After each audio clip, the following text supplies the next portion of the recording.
Profesor Torres, adelante. Muchas gracias, señores directores, profesores, coordinadores, colegas, amigos. Pues muchas gracias por la invitación. Yo estoy muy contento de estar aquí. Yo enseñé 10 años en un colegio. Enseñé a tercero, cuarto y quinto de secundaria. Y me pusieron muy joven a enseñarle a tercero, cuarto y quinto de secundaria. Fue todo un reto. Y un reto muy emocionante. Bueno, tanto así que me gustó y me quedé 10 años, ¿no? Yo pensaba quedarme ahí un par de meses y terminé quedándome después una década, ¿no?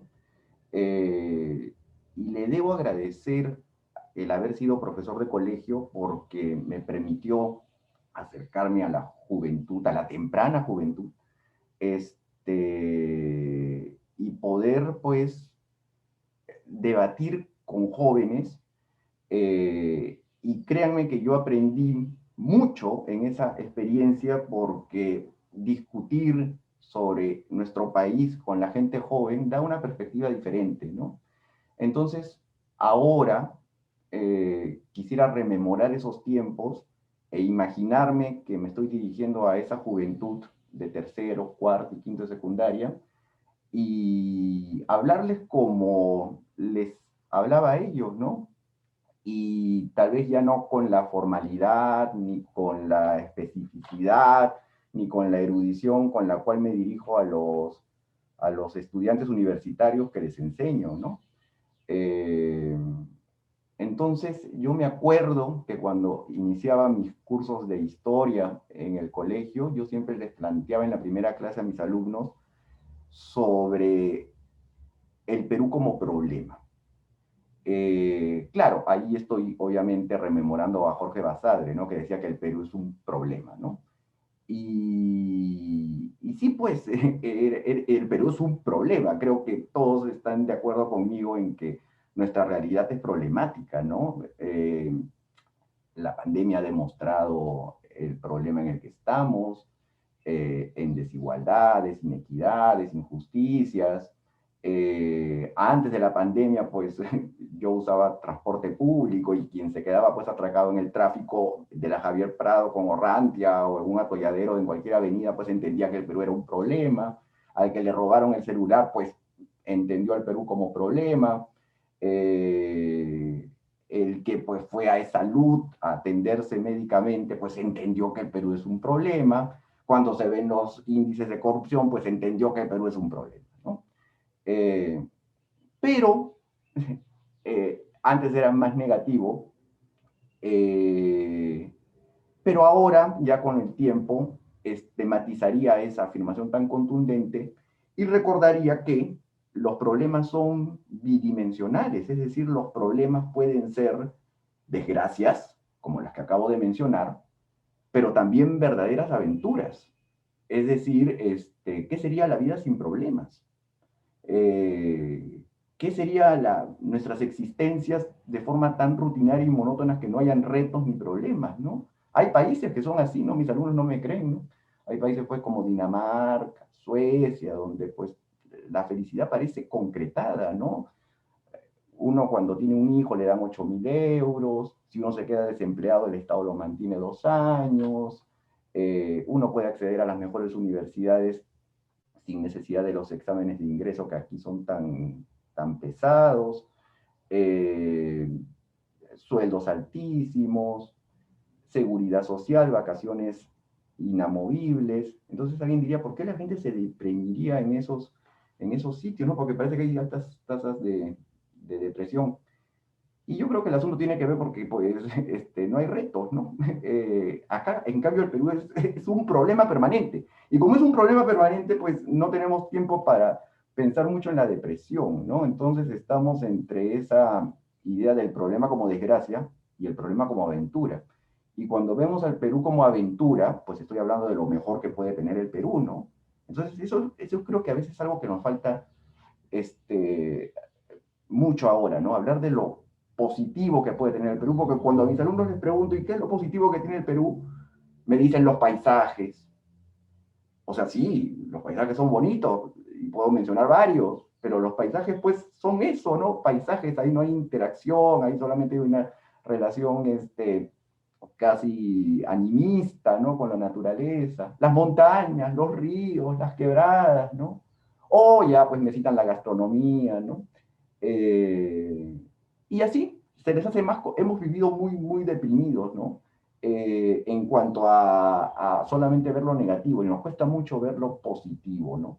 Un país emprendedor, un país que ha surgido pues de tantas crisis que otros países pues no hubieran tolerado. Yo me acuerdo que yo tenía un profesor que me decía, miren cuántas veces ha tenido la oportunidad el Perú de desintegrarse como país, ¿no? O sea, Loreto, que es del tamaño de España, puede formar un país, el sur andino se puede desprender del norte del Perú, Lima parece funcionar bajo su propia lógica, la Confederación Perú-Boliviana pudo haber destruido el Perú, la guerra con Chile pudo haber destruido el Perú, Sendero Luminoso pudo haber destruido el Perú, pero sin embargo, pues estamos acá a punto de cumplir pues 200 años, si queremos verlo así, o 400 o 500 años si queremos ver desde que aparece el nombre Perú, ¿no? Entonces, somos emprendedores, nos sobreponemos a los problemas, vamos a salir de esta crisis como hemos salido de todas. Los miedos que tenemos ahora se van a ir diluyendo, pues, cuando entendamos que 50% de Perú quiere lo que está pasando ahora y 50% de Perú está esperando a ver qué pasa y a la final se llegará al equilibrio, espero. Y si no, pues resurgiremos. Eh, Cuando termine esta pandemia será como salir del arca de Noé a empezar de nuevo y vaya que conozco gente que va a tener que empezar de nuevo y lo va a hacer pues, porque yo también lo he hecho, yo tengo 45 años y pues he vivido los 80 como sus profesores y sus coordinadores acá y vaya pues que ahí era tocar fondo, ¿ah? Tocar fondo, una inflación de 7000%, Sendero Luminoso por acá, el MRTA por acá, carestía, hambre, un país en ruinas, y aquí estamos, ¿no? Entonces eso es lo que a veces mis alumnos no me creen, ¿no? Que podemos levantarnos, ¿no? Eh, el Perú es un país complicado, ciertamente. No es un país aburrido, también, ciertamente. Tiene cosas muy positivas y tiene, pues, grandes desgracias como las que acabo de mencionar, ¿no? Y entonces sobre eso quiero reflexionar ya de manera histórica, ¿no? Um, yo creo que el Perú es complicado, entre otras cosas, por su mentalidad. Yo sé que suena medio florero decir mentalidad, ¿no? Porque ¿qué es mentalidad, no? Es como una especie de espíritu que tenemos los peruanos. No, yo más bien lo entiendo como el disco duro que tenemos por ser peruanos. Es decir, la cultura que podemos tener todos al ser peruanos, ¿no? Y una característica que yo creo que tiene la mentalidad peruana es que mezcla épocas históricas sin superarlas. Ya estoy ya complejizando la situación. Lo que quiero decir es que en la cabeza de cada uno de nosotros existen muchos tiempos históricos que se mezclan en vez de superarse. Eh, Todavía creo que no me entienden, pero con el ejemplo lo voy a poner así. Siempre me encanta preguntar en mis clases de posgrado, de universidad, de colegio, de pregrado, en todos lados, a cuántos de los que están en el salón de niños les han pasado el huevo. Entonces, de 40 personas que están ahí, 20 levantan la mano, que es una gran cantidad, y dicen, a mí me han pasado el huevo, ¿no? Entonces, los otros no saben qué significa eso, ¿no? Pasar el huevo, me imagino que acá también deben haber gente que les hayan hecho eso, a mí me lo hicieron. Es un ritual, supuestamente para alejar un embrujo, un mal de ojo, porque parece que hay gente malvada que a los niños solamente con la mirada le traspasaron la maldad y el niño se enferma y vomita, y la madre o la familia, en vez de llevarlo al médico, que sería lo racional, trae una bruja o trae un chamán para que este individuo pues le pase el huevo al niño, que es agarrar un huevo y pasarle el huevo, después romperlo en un vaso con agua y ver supuestamente ahí a la maldad absorbida, ¿no? Y ocurre que la bruja, y disculpen por favor, a veces puede ser la abuela, a veces puede ser la tía, a veces puede ser un pariente cercano, no necesariamente es un chamán profesional, y a nosotros eso nos parece muy normal.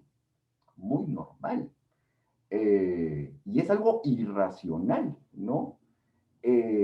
No obstante, es una tradición que viene desde Caral, pasando pues por las altas culturas andinas hasta los incas. Entonces, en nosotros está la época prehispánica viva. ¿Entienden lo que quiero decir? Como ya tenemos en nuestra mentalidad una época histórica que no ha sido superada, sino que sigue viva, de la misma manera del mundo andino prehispánico, o sea, antes de la llegada de los españoles, pues tenemos gente que todavía cree que las montañas son sus dioses, ¿no? Son dioses apus. Eh, tenemos gente que no le pasan un huevo a una persona, sino que le pasan un cuy vivo.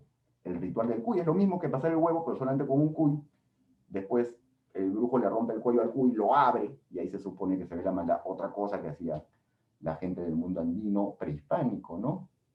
El hecho de que hayan 4 millones de personas que hablan quechua, que es una lengua originaria, mantiene vivo al mundo andino, ¿no? Nuestra gastronomía está plagada de elementos del mundo andino prehispánico, si no, no sería pues nuestra gastronomía, ¿no? Nosotros deberíamos saber quechua, deberíamos saber más quechua que francés o italiano, en algunas universidades se enseñan hasta ruso, más no quechua, pero sin embargo, nuestro vocabulario diario utiliza el quechua, ¿no? Encalato, cancha, yapa, etcétera, etcétera, ¿no? Usamos las palabras quechua, ¿no? Eh, y el mundo andino está ahí.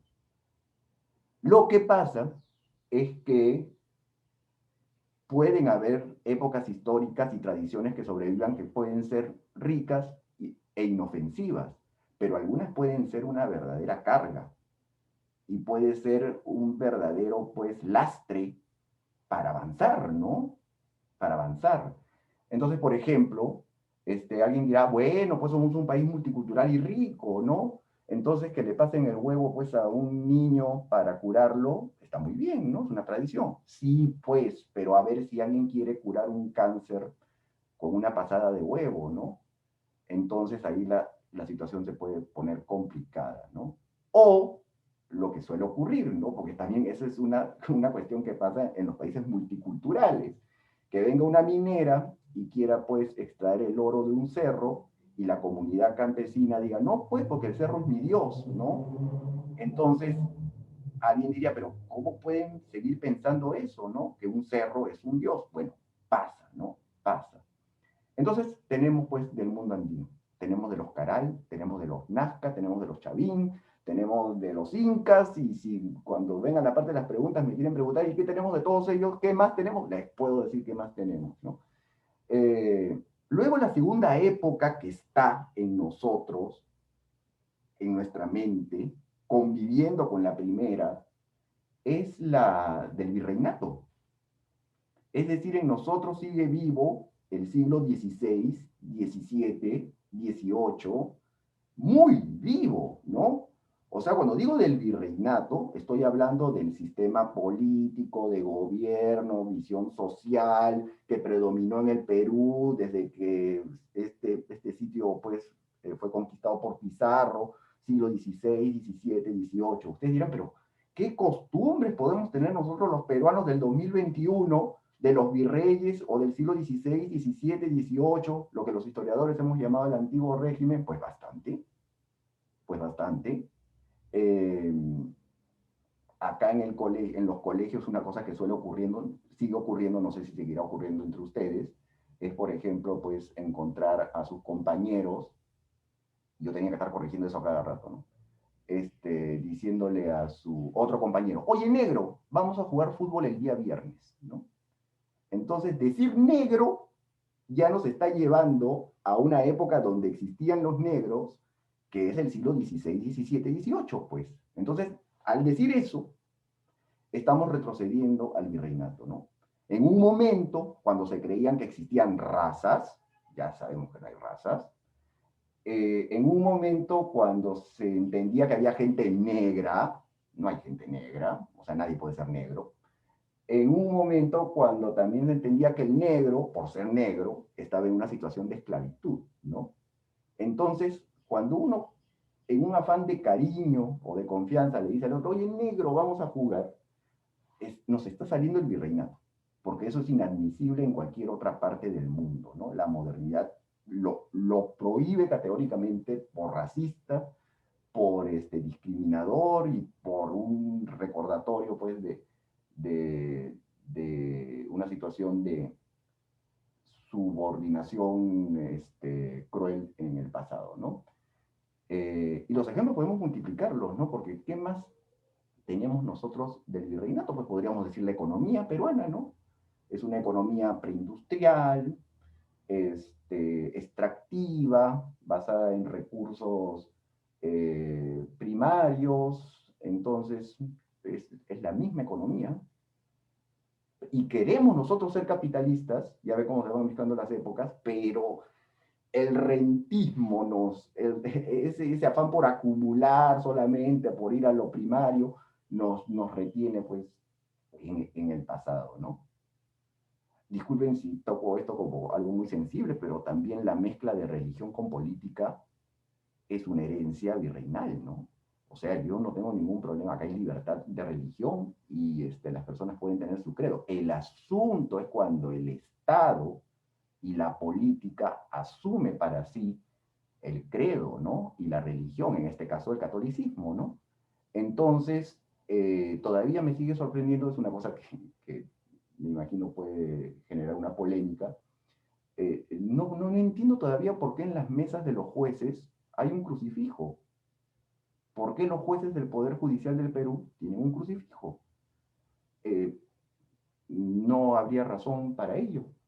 Eh, ¿Por qué los ministros de Estado utilizan un antiguo ritual del siglo XVII? Y eso lo he confirmado, porque es el mismo ritual del siglo XVII. Así juraban los virreyes y así juran los ministros, el ritual de la juramentación, ¿no? Que es muy religioso, ¿no? Eh, a mí me gusta mucho que me inviten a la misa solemne por el 28 de julio en la Catedral de Lima, que es hermosa. Es la famosa misa Te Deum, ¿no?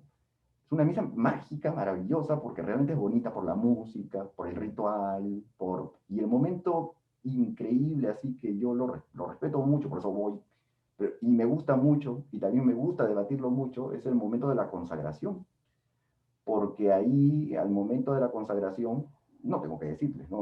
El momento de la consagración, para los que creen, no es un símbolo, es un milagro, es la realidad, ¿no? O sea, el pedazo de harina se transforma en carne de Cristo, ¿no? Pero en ese momento de la misa solemne, aparece Cristo y la marcha de banderas de la banda musical que está afuera comienza a tocar el honor que es para el presidente, pero esta vez se lo están tocando a Jesús. Y el presidente se arrodilla ante eso, ¿no? Entonces es una imagen virreinal, ¿no? Es la política mezclada con religión, y con el símbolo, y con el emblema, y con el barroquismo, ¿no? La ceremonia misma del Perú, pues, nos hace personas ceremoniosas, pero también ancladas en el pasado, ¿no? Y ya ni qué decir de la discriminación, ¿no? Nuestras discriminaciones son, pues, del siglo XVII.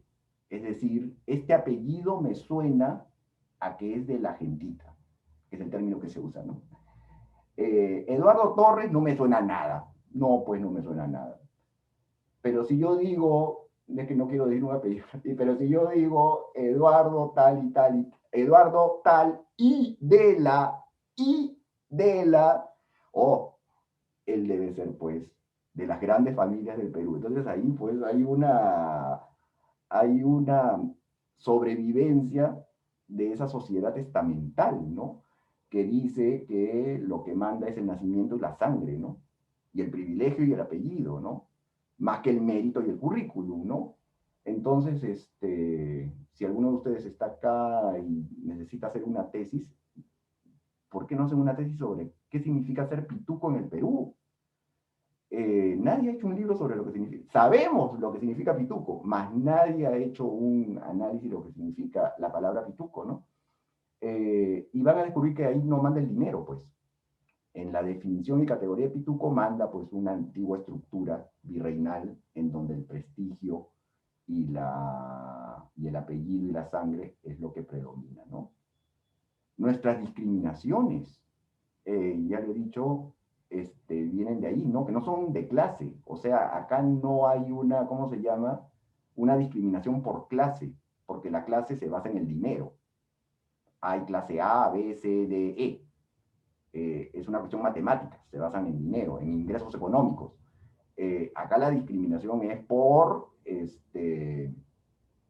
la idea supuesta de raza, por origen, por color, etcétera, ¿no? Somos pues mucho de, ya lo dije, ¿no? De negrear, cholear, chinear, y eso pues nos lleva al siglo XVII, ¿eh? Siglo XVII, siglo XVIII, ¿no? ¿Qué otra supervivencia así de ese virreinato? Estoy hablando de lo negativo, ciertamente, ¿no? Porque es como que haya quedado eso y no haya sido superado. ¿Entiende lo que estoy diciendo, no? El tiempo de los incas se mezcla con el tiempo virreinal y de ahí viene el tercer tiempo que viene a complicar el panorama. Y el tercer tiempo es el de la República Democrática Liberal. Es decir, en nosotros también late pues la idea de que todos los peruanos somos iguales ante la ley, que somos ciudadanos, que hay derechos y deberes, que vivimos en un país que quiere construir una democracia liberal, lo cual implica tres poderes del Estado gobernando, sufragio universal, eh, libertades individuales, cierto nivel de capitalismo, y parece que el reto se nos ha hecho complicado, porque ahora estamos en el tercer nivel, ¿no? Ya tenemos 200 años intentando concretar ese nivel, pero los otros dos niveles nos arrastran, ¿no? O sea, lo que debería hacer es cancelarse el primer nivel, cancelarse el segundo nivel y vivir en el tercer nivel, ¿no? Pero el hecho de somos los peruanos iguales, nos cuesta mucho creérnosla por el, ¿cómo se llama esto? El lastre de la época pasada, ¿no? Entonces, no sé si mis colegas profesores acá han hecho este jueguito malvado que yo siempre le hago a mis alumnos, ¿no? Háganlo para que vean a ver qué pasa. Le pregunto a mis alumnos, ¿quién gobierna el Perú? Entonces mis alumnos, ¿cómo que quién gobierna? Pues gobierna Sagasti, pues gobierna Vizcarra, pues gobierna Humala. Errada la respuesta. Y pésima respuesta. ¿Eh? Quien gobierna el Perú, pues hay dos respuestas posibles, ¿no? O el pueblo o los tres poderes del Estado. Y de los tres poderes del Estado, pues el presidente es uno más, ¿no? Es un engranaje dentro del poder ejecutivo donde está con los ministros, ¿no? Eso todavía nos cuesta bastante aceptarlo, ¿no? Siempre queremos entender que quien gobierna es el presidente. Y lo vemos como una especie de rey, ¿no? Porque pues es el hecho de tener que venir con esta mochila del pasado, ¿no? Eh, Nuestros presidentes suelen a veces comportarse como reyes, ¿no? Y eso es una herencia, pues, virreinal, ¿no? Ah, de la misma manera, ¿cómo nos molesta el hecho de tener un Congreso, ¿no? Y cuando a mí me parece el primer poder del Estado, ¿no? El primer poder del Estado. O sea, si alguien debiera decir cuál es, de los tres poderes, cuál es el más importante, pues el Congreso, ¿no? Eh, pero acá se le tiene pues una rabia y ahí ya viene también cómo se regresa de nuevo al pasado, ¿no? Yo le pondría más requisitos a los congresistas, ¿no? Los congresistas deberían ser doctores, deberían ser magísteres, deberían ser licenciados, y se desespera la gente cuando se entera que solamente hay dos requisitos para ser congresista, ¿no? Ser mayor de 25 y ser peruano. O sea, un analfabeto o una persona con tercero de primaria, solo con tercero de primaria, podría ser congresista, ¿no? Y consideran, no, pero esto no puede ser, ¿no? Porque tienen que gobernar los mejores, y los mejores deben ser los más cultos, ¿no? Eso no es garantía de nada, al contrario, sería antidemocrático y sería discriminador, porque ya tenemos que también saber que hay gente que no tiene ni títulos, ni grados, ni honores, y ha hecho fortuna, ha hecho empresa, o son este, grandes dirigentes sindicales o de comités de madres de leche o de organizaciones políticas y son grandes. O pensemos en nuestras abuelas y bisabuelas, ¿no? O sea, si nosotros hemos tenido pues abuelas y bisabuelas cultas, trabajadoras, emprendedoras, no podrían entrar al Congreso con los requisitos que a veces quisiéramos ponerles, ¿no? Vivir en una república es complicado, pues, porque vivir en una república implica justamente eso, ¿no? La democracia, la igualdad, eh, la ciudadanía, el hecho de que todos somos iguales ante la ley. Uf, ya eso es más complicado, ¿no? La igualdad ante la ley. Eh, Ese es el gran sueño que intentamos construir, ¿no? Pero el pasado nos retiene, ¿no? Nos retiene, ¿no? Se nos hace difícil, se nos hace difícil. Y luego viene la cuarta época, que viene pues a complicar más el asunto. Y la cuarta época es la globalización. Es decir, eh, la globalización ya está en un nivel en donde pues le pide a la gente y a la comunidad global, por ejemplo, el respeto irrestricto de derechos humanos. O sea, ya no derechos del hombre y del ciudadano, como lo decía la República, sino ya derechos humanos, ¿no? Pide ecología, cuidado del medio ambiente, ¿no? Pide derechos animales, ¿no? Pide, ¿cómo se llama? Tolerancia y admisión a todos los derechos de comunidades minoritarias, ¿no? Eh, Pide secularización y laicidad, ¿no? Y eso, ese paquete es tan grande, ya tan grande, que, que choca con todo lo demás, pues, ¿no? Choca con todo lo demás. Entonces, ¿cómo es un peruano típico? Pues un peruano típico, pues en la mañana, pues, es que me hago acordar, me acuerdo de varias cosas, ¿no? Lo que somos nosotros típicamente, o sea, podemos ser personas que se pasan el huevo para curarse un mal, eh, negrean a su amigo, luego salen a protestar para tener derechos ciudadanos, luego entran a Google y se conectan con la globalización mundial, y así es un peruano, pues, mezclando épocas, mezclando épocas, ¿no? Entonces, por eso que es tan compleja la peruanidad, ¿no? Claro, ustedes dirán, pero en todos los países pasa eso. No tanto. Lo que pasa es que justamente las revoluciones han hecho que las personas superen esos estratos, esos niveles del tiempo, ¿no?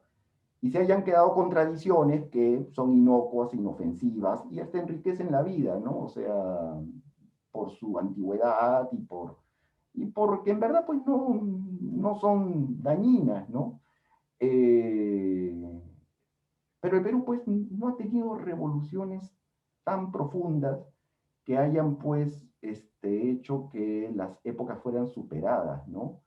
Entonces, como suele pasar con los seres humanos, que alguien de 45 años un día se puede comportar como un niñito de 13 años, y pasa, igual pasa con los países, ¿no? Lo viejo choca con lo nuevo, y eso, lean a Samuel Huntington, un gran politólogo, dice que el choque entre la tradición y la modernidad, pues es uno de los choques más traumáticos, porque ocurre que cuando lo viejo choca con lo nuevo, los valores se trastocan, la corrupción se abre paso, la violencia también llega, porque claro, como en la cabeza de las personas lo viejo tiene que ser reemplazado por lo nuevo, eso no se acepta, ¿no? Entonces, ¿cómo se puede relacionar eso con la corrupción? Muy simple, pues, o sea, voy a buscar trabajo y resulta que el trabajo me lo dan por el apellido que tengo y no por el currículum, ¿no? Entonces, o contrato yo a mi pariente en un edificio, en un ministerio del Estado, porque considero que los parientes están primero y la sangre es primero, ¿no? Eso es pensar, pues, como en el virreinato, y que eso sobreviva hoy día, pues se transforma en corrupción, ¿no? Eh, y así podríamos seguir enumerando los ejemplos de esos choques entre la tradición y la modernidad, ¿no? Este, que nos atrasan, pues, como país. No sé cuánto tengo, díganme ustedes cuánto tengo de tiempo, porque me faltaría hablar ahora de lo positivo, tal vez, ¿no? Pero no sé, si quieren hacer algún diálogo, pregunto, ustedes me dirán. Eduardo, si tienes 10 minutos, perfecto, Estupendo, perfecto, perfecto. 10 minutos, ¿no? Entonces eso es lo que yo veo como gran problemática, que los peruanos no suelen darse cuenta, ¿no? Yo estudié historia justamente para ver eso, ¿no? Poco a poco fui llegando a esa conclusión de cómo los tiempos históricos se mezclan en la cabeza de los peruanos y nos hacen personas complejas y hacen que nuestro proyecto republicano, democrático y liberal, porque claro, eso es lo que queremos ser, ¿no? Una república democrática, capitalista, liberal, ¿no? O sea, esa es la etiqueta que tenemos. Lo que pasa es que tampoco la gente lo recuerda, ¿no? Que somos una república democrática que pretende ser liberal, porque nuestros papeles, nuestros escritos, nuestras leyes son una maravilla, ¿no? Porque todo apunta a eso, ¿no? Todo apunta a eso. Nos olvidamos de eso, que todo apunta por ahí, ¿no? Y a veces no sabemos ni siquiera definir ni democracia ni capitalismo. Decimos capitalismo, ya creen que es el monstruo, creen que va a venir pues el gordo con el chaleco a punto de reventar, a explotar pues a los obreros sindicalizados, ¿no? Así como estas imágenes de Oliver Twist, ¿no? Entonces uno no puede decir capitalismo, porque si uno dice capitalismo, uy, le caen encima, este, entonces ni siquiera sabemos definir pues qué es república a veces, ¿no? O sea, es que es la falta pues de un vocabulario de política moderna, ¿no? Y ya ni digo globalizado, ¿no? Porque ya les dije lo complicado que es. Lo positivo que tiene el Perú es que, a pesar de ese choque entre la tradición y la modernidad, lo moderno encuentra las formas de salir triunfando, felizmente. Lo que pasa es que eso se demora mucho, a diferencia de otros contextos, ¿no? Yo siempre les digo a mis alumnos, a los más jóvenes, que los envidio, porque yo quisiera tener la libertad que ellos tienen ahora a que yo que las tuve cuando estaba en tercero de secundaria, en cuarto de secundaria y en quinto de secundaria, ¿no? Eh, Está bien que haya libertad.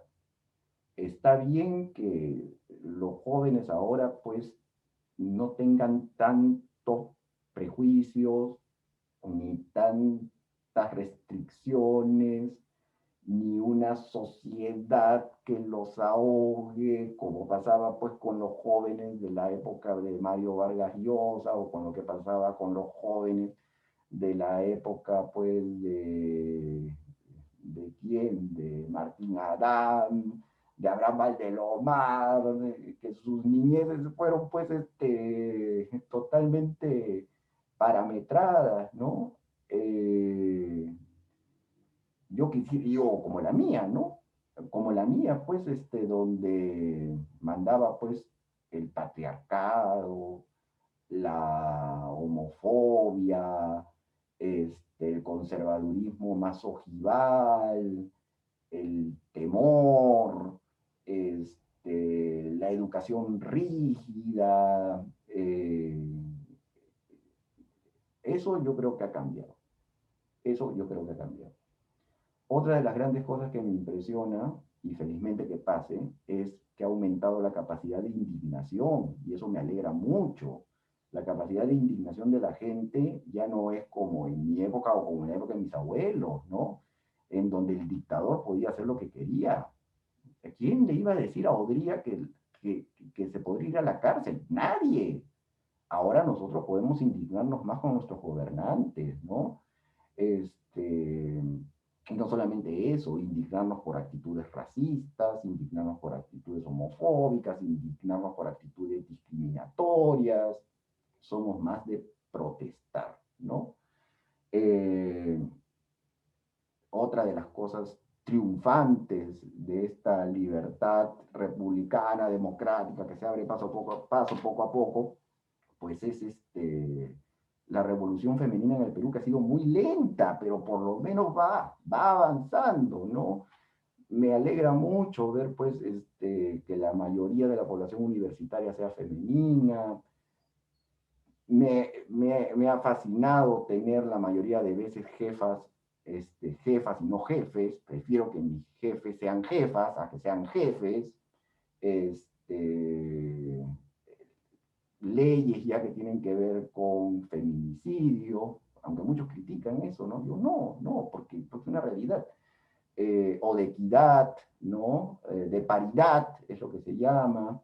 Pero se sigue luchando, ¿no? Se sigue luchando, pero ya hay un gran avance, ¿no? Hay un gran avance. Recordemos todo lo que pudieron ser nuestras abuelas, pero que la sociedad se los, se los reprimió, pues se los reprimió. Otros grandes avances que yo veo tienen que ver con cultura democrática, pues, ¿no? Es decir, nos cuesta, pero ahí estamos ya como 30 años eh, respetando elecciones, yendo a votar, escuchando propuestas, nos cuesta eso, ¿eh? Saliendo a la calle, pero ahí vamos, pues, ahí vamos, ¿no? Eh, Otro asunto triunfante creo que tiene que ver con